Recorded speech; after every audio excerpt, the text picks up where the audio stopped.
What's going on, fellas? By the request of Paris, Mr. Bald Omni-Man himself, today we are going to make another video examining differences in programming and technique between lifters with shorter torsos and longer limbs and lifters with longer torsos and shorter limbs. Now, we are going to look at differences in programming as well as differences in technique, but it's very important to keep in mind that these are just averages. We shouldn't say, oh, I'm a longer-limbed lifter. Longer-limbed lifters generally do this. That means I'm going to lean into that right off the bat. We should still be following a pretty traditional process of trial and error, and just because many longer-limbed lifters cannot handle quite as much bench volume, for example, if you can, we shouldn't just say, well, I'm a long-limbed lifter, that means I shouldn't do it. If you can handle it, we're still following that individualized process. This is more kind of a forecast for what you might expect, but that being said, it doesn't mean we should skip that process, because there are longer-limbed lifters that can handle high volumes on the squat. There are shorter limbed lifters that can handle high volumes on the deadlift, and you might fall into that category as well. So we are not lightened of that burden of having to do our own trial and error, but this can kind of give us a little bit more context for maybe why we're seeing what we are seeing.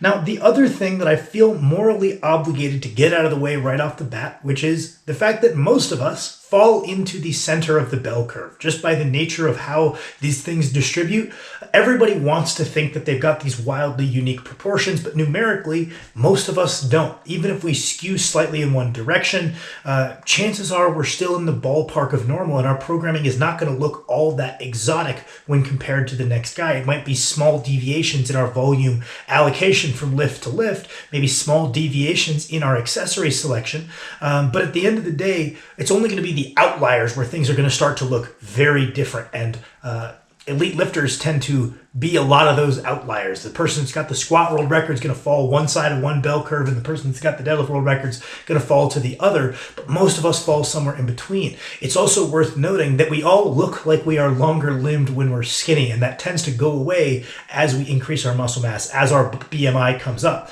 A perfect example of this would be, for the longest time, everybody always told Max that he had the ultimate deadlift leverages, and that he's got this great wingspan and he's going to be a great deadlifter when he was skinny. And now people have actually cited him as an example of a good short arm deadlifter, despite him having a positive ape index. So I think that the first thing we want to acknowledge is, yes, we can see a lot of extremes in elite lifters, but let's be really realistic with ourselves in determining how far off that average we actually are when we're kind of setting our expectations.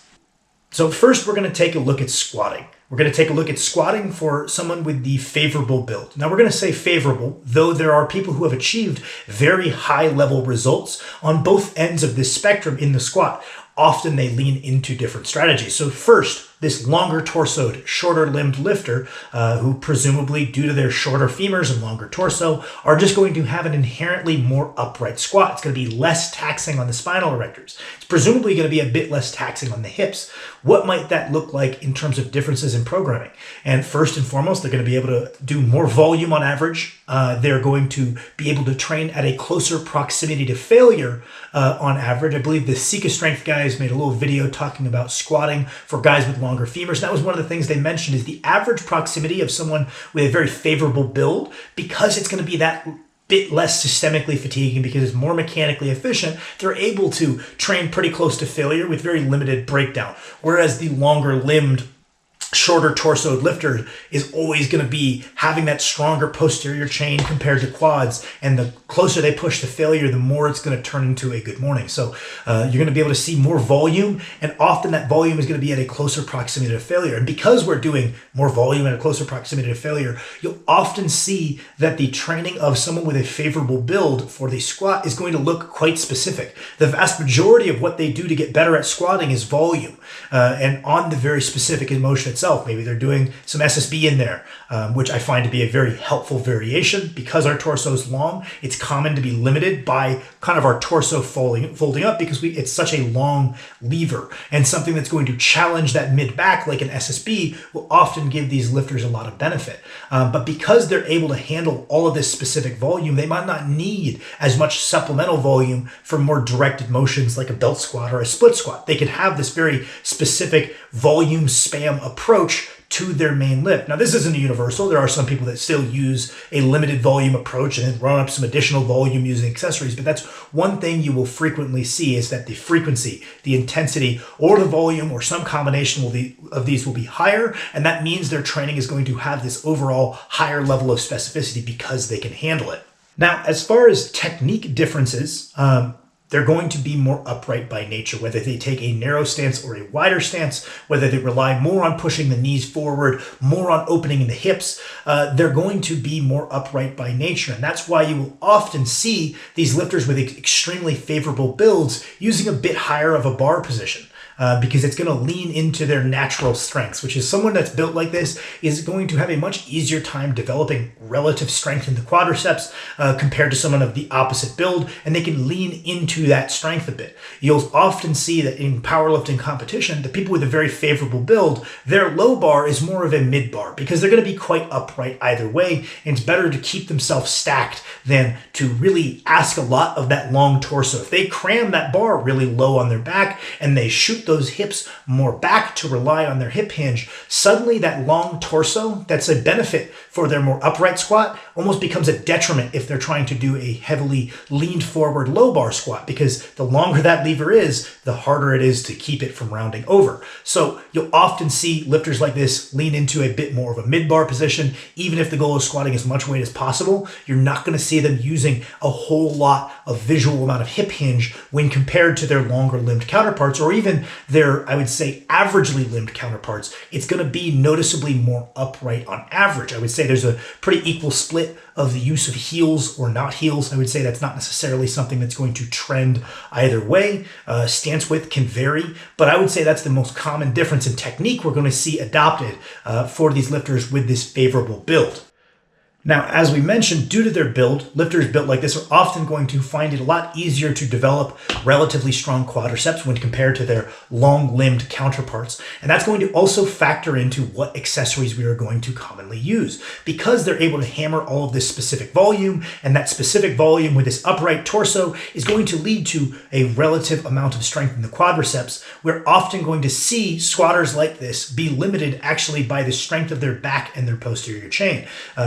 Chad Wesley Smith and Max Iada have a very interesting video on this when comparing relative leg weakness in the squat versus relative back weakness in the squat. And lifters with this build that kind of favor towards maybe a little bit more bounce in their squat, their quads get strong easy, are often they're going to present as they drive out of the hole with really good speed and get stuck about halfway up, whereas maybe the lifter with a strong back and weaker legs often is cutting their squats high, and if they take a really heavy squat all the way down, they fail relatively low in the lift, and that might be caused by a relative weakness of the quads, whereas this quad-dominant, shorter-limbed lifter is going to get this great bounce out of the bottom where the quads are in the position to contribute the greatest, and then we kind of start pushing our back up into the bar, trying to hinge into the bar, use that sort of good morning mechanic, and suddenly they hit a wall. A little bit higher than what many people would expect, and that is because of the relative weakness of the backside of the body, and that's going to factor into what people like this might find to be effective accessories. And this is going to be pretty closely mirrored on the other side of this equation, right? The longer limbed lifter is going to have a very easy time just based on how they're built. They're going to build up this very strong posterior chain, and then they have to really grind it out to get their quads proportionally as strong. You could say the same thing about the shorter limbed lifter. They're going to have this easy time developing these strong quads, but then they're going to have to bust their ass to get their spinal erectors, their glutes, their hamstrings as strong as they need to be to account for this less favorable build. Kind of the same, two sides of the same coin. So lifters like this will often find the SSB to be very helpful because it's going to mirror their upright position, but place this extra demand on those mid-back extensors that many people find to be the limiting factor. Lifters like this might find the use of something like a good morning to be quite helpful, whereas a longer limbed lifter might just find that to be redundant because their squat already kind of looks like that. They might find the use of back extensions for volume anytime they squat to be particularly helpful. Seated good mornings, reverse hypers. I'm trying to think if there's any really obvious ones off the top of my head. General posterior chain work they're going to find a disproportionate amount of benefit from, but especially I find the SSB to be very, very helpful for these lifters. Now we're going to talk about the other side of the coin. Now we get to the other side of the coin, the longer limbed lifters. We're going to go through the same order of taking a look at differences in programming. We're going to take a look in common techniques adopted, and then we're going to look at common accessories that people will find success with. And again, these are all averages. This is just my experience. Though I have heard a lot of other coaches mirror roughly the same thoughts, maybe some differences in accessory selection, maybe some small differences in what technical strategies they might have a lifter like that adopt. But these are generally pretty well accepted ideas from the people that I talk to, at least. So when it comes to the programming, the first thing we're going to run into is lifters with longer limbs are often going to find that squats are a lot more fatiguing proportionally, and they're going to find that taking lifts with a close proximity to failure is going to lead them to a much greater amount of breakdown. So the exact opposite of the shorter limbed lifter, they might be training at a little bit lower proximity to failure on average. They might be training at a little bit lower frequency on average, and their sum working volume also might look a little bit lower. And then the other problem that the long-limbed squatter will often run into is, let's say they're running through a hypertrophy phase, their ability to put in specific volume is already limited, and it might not be directed the way we want to. If we assume we're the average long-limbed lifter, we've got this strong posterior chain, and maybe the anterior chain lags a little bit behind, putting in volume on low bar squats almost makes that worse. It continues to run the posterior chain out ahead of the issue. So a lot of the time you'll see the longer limbed squatter use a slightly less specific approach where maybe they do some technique maintenance level work in their hypertrophy phase of their low bar squat itself, maybe strength maintenance, maybe technique maintenance. And then they're doing a lot of the volume in the hypertrophy phase on a high bar squat or an SSB squat or something that's going to leverage them more upright, so that volume is being better directed towards building their relative weakness in the legs. So you'll often see a bit lower specificity where the guy with a very favorable build for squatting, we've got this idea that maybe for the raw squat, a little bit more leg dominant pattern is a commonality among many good lifters, or at least it's what I teach. They're going to be able to achieve that just by spamming specific volume. You know, they still have to be at least a little clever, but they don't have to be as clever as the longer limbed guy who would probably dig himself further in the wrong direction if just spamming specific volume. So then he's going to have to use a little bit less specific of a program, utilizing things like high bars, SSBs, and belt squats to supplement that relatively lower specific volume. Now, the next one we're going to talk about is technical strategies that you will see the longer limbed lifter lean into a little bit. The first one that's going to jump out is, on average, these lifters that have strong posterior chains are going to favor towards low bar. If you got a strong back and your goal is to squat as much weight as possible within the rule set, you should probably use your back. So that's going to be number one, where many lifters will try to maximize their weight on the bar. If they are shorter limbed, will lean into this mid bar. They won't actually cram that bar as low as they can. On the other side of the coin, the longer limbed lifter on average is going to benefit from moving that bar lower on the back and using that hinge mechanic a little bit more heavily in their competition squat. Now, you will see a little bit of difference here as far as you'll often see people skew kind of a little far in either direction, where some people will actually take a bit narrower stance and really try to use structural stability to help themselves at the bottom of the squat by putting their stomach to their thighs, relying heavily on the hip hinge, still trying to use the knee extensors, but trying to create this extra physical stability at the bottom of their squat, whereas other people will throw their stance a good bit wider than their really squatty counterparts, so to try to use the combination of their hips and their back. That way they're able to stay just a tad more upright than they would from the narrower stance by abducting those legs. If you look at a guy squatting from the side, if he's driving his knees out really far and you're looking dead from the side, his femur effectively looks shorter. So we can kind of artificially shorten our femur length if we have strong enough ab and adductors to sustain that more open position. That's a strategy you will often see the linear squatter lean into. Now, the last thing we're going to talk about is common accessories that the linear squatter is going to see success with. We already mentioned the use of the SSB, the use of especially high bar. Most of the guys I coach, who I would deem as longer limbed guys with this posterior chain dominance within their lifting, they're spending a lot of the year squatting high bar, because a guy with a strong back, don't forget how to use their strong back. The higher each of these guys' high bar gets, I know the second we enter a more specific phase and we move that bar lower, yeah, it'll feel a little weird for a couple of weeks, but they don't forget how to use their backs. They instantly get a ton of weight out of the low bar as long as we have enough exposure leading up to the meet to where they feel that they're at kind of a point of relative technical mastery. We're good to go, and we can spend most of the year using that more directed volume towards the quads. So a hell of a lot of high bar, a lot of belt squatting, because even a high bar for them is going to be a little bit more forward leaned just due to their limb lengths. So we are going to be limited by this spinal erector fatigue that our squats is going to contribute to a good bit. And so that's where something like a belt squat or a hack squat that lets us run up additional squat pattern work for the legs while sparing the back is ultra valuable for these lifters. In addition to that, things like front squats to try to reward staying in the legs rather than doing a difficult rep, automatically meaning a good morning. The front squat can be a great learning tool to punish that pattern of letting the hips come back, because we're going to physically drop the bar. So it's a great strength developer, but even more so, I find it to be a good motor pattern developer of teaching a longer limbed squatter to stay in the legs a bit.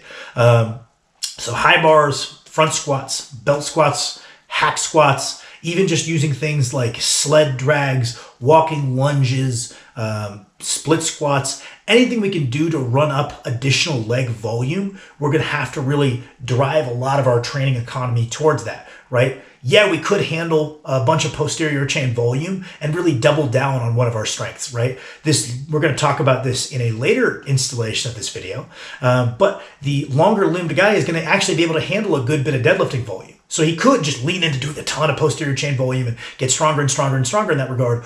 Or we could use the fact that he's got a natural propensity towards a strong posterior chain to get away with doing a little bit less and direct that volume towards the relative weakness, which is usually what I recommend to people to try to be the best well-rounded lifter they can. Same thing with me. I can stay pretty goddamn upright when I squat. My quads will grow from it. So I could do a hell of a lot of work from the quads and sustainably recover from it and run and run and run and be like, oh, this is the cool squat guy. Or I could take the fact that I'm naturally built a little bit better for it, scale back the amount that I can do, and I can still get away with it because I'm good at it, and direct that towards the lift that does not come quite as easy to me, being the deadlift as a shorter limbed guy. So we're going to do, hopefully, if you guys like this, future installations where we talk about the bench press, same ideas, the deadlift, same ideas, overhead press, same ideas. So thank you guys for watching. I appreciate y'all. What's going on there, fellas? This is Editor Sam. Just one thing that I remembered while I was editing this video that I forgot to touch on, and this is going to apply to the build that makes you do a bit more work mechanically, move the bar a bit further on each lift. So the proportionately worse build, this is going to kind of scale across the board. So the longer limbed squatter, the longer limbed bencher, the shorter limbed deadlifter, because we're having to move the bar 2-3 inches further than our counterpart, we will often perform worse for reps. So for a 1RM, we're only having to move that bar an extra 2-3 inches. But if for a 10RM, that's an extra 20-30 inches of total work that you're having to perform. So oftentimes at a fixed percentage for a rep out, someone with a less favorable build is going to get less reps than someone with the favorable build. In case that's something that ever comes up, you're like, yeah, damn, that's weird. I can only hit 80% for XYZ, but my friend with the same max can do it for so many more.